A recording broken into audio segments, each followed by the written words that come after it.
Nowadays, there is a lot of discussion about Claude. So let's see how to enable Claude inside M365 Copilot. Of course, you will need to be an admin to do this. If you are a user, then show this video to your IT team. All these instructions are as on 18 Feb 2026. Things are changing very fast, and depending on when you are watching this video, these instructions could be completely different. So always check the latest documentation before taking any action. First step is to enable Frontier program.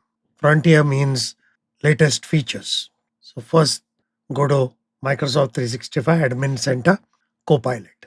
Under that, settings.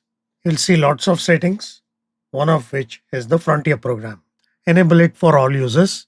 There is no extra payment required, and all the features coming through Frontier are by Microsoft, and they follow all your security, compliance, and privacy guidelines exactly like Copilot does.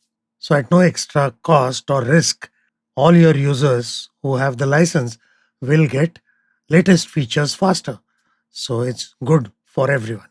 To enable Claude, you still have to be in settings, but go to the data access tab. And here, AI providers operating as Microsoft sub processors.